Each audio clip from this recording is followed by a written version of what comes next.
Hi అండి, this is ద్వారకమ్మ enterprises.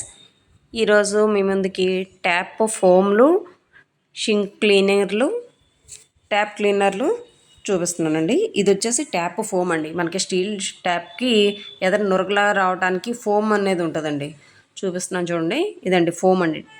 Steel ట్యాప్స్కి ఫోమ్లు అంటారనమాట. ఇవి వాటర్ మీద చెందకుండా నురగలా రావడానికి వాష్ బేసిన్ చిన్న సైజ్ అయితే అక్కడ వేసుకుంటూ ఉంటారనమాట. ఇటువంటి నురగలాగా వచ్చే ట్యాప్స్ ఇవి వచ్చేసి 1/2 ఇంచ్ ట్యాప్ ఫోమ్లు అండి. ఇవి బాగా చిన్నవి దొరకవు అనమాట. ఇవి రేర్ అసలు. మన దగ్గర ఈ 1/2 ఇంచ్ సైజు కూడా అవైలబుల్లో ఉంటాయండి. నెక్స్ట్ వచ్చేసి ఏంటంటే ఇదిగోండి, ఇది 3/4, అది 1/2 ఇంచ్ అనమాట. చూసారా, ఇది ఫుల్ సెట్ అండి. స్టీల్ దాంతో కలిపి సెట్ వస్తుంది అనమాట. ఇంకోటి వచ్చేసి మిక్సర్ సెట్లు ఉంటాయి కదా, బాత్రూంలో మిక్సర్ సెట్లు, దాని ఫోమ్లు కూడా విడిగా మన దగ్గర దొరుకుతాయండి. మొత్తం సెట్తో పాటు స్టీల్ దాంతో కలిపి ముప్పాతికి ట్యాప్ వస్తుంది. ఇది మిక్సర్కి యూజ్ అవుతూ ఉంటుంది అనమాట. ఓకేనండి, చూడండి, మిక్సర్ ఫోమ్ అనమాట ఇది. ఇది వచ్చేసి ఏంటంటే ఇప్పుడు మీకు స్టీల్ సెట్ అని చూపించాను కదండి, అందులో విడిగా ఫోమ్లు అనమాట. కొంతమందికి ఏంటంటే స్టీల్ది బాగానే ఉందండి, లోపలది ఒకటే సరిపోతుంది అంటారు. అలాంటప్పుడు మొత్తం స్టీల్ తీసుకోకుండా లోపల విడిగా ఫిల్టర్ వేసుకున్నా సరిపోతుందండి. చూపిస్తున్నాను చూడండి, ఇది ఫిల్టర్ విడిగా కూడా దొరుకుతుంది అనమాట మన దగ్గర. ఓకేనండి, ఇప్పుడు వచ్చేసి మీకు షింక్ బ్లాక్ అయితే దానిలో యూజ్ చేసే పౌడర్ ఉంటుందండి. అది చూపిస్తాను చూడండి, డీక్లాగ్ అని.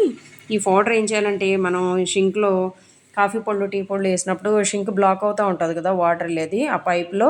నైట్ పని అంతా అయిపోయిన తర్వాత ఈ 2 ప్యాకెట్లు కానీ ఒక ప్యాకెట్ కానీ వేసేసి పైన ఏదైనా కప్పు లాంటిది పెట్టేస్తే ఆ గ్యాస్ పవర్కి ఆ పైపులో ఉన్నదంతా కొట్టుకుపోదండి. తెల్లారి లైట్గా వాటర్ వదిలితే మొత్తం క్లీన్ అయిపోద్ది అనమాట.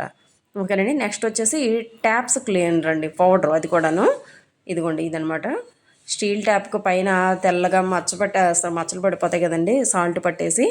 అలా పడినప్పుడు కొంతమంది 15 డేస్కి అలా క్లీన్ చేస్తూ ఉంటారు. అవి త్వరగా పోవాలి అంటే ఇది కూడా లోపల పౌడర్ అండి.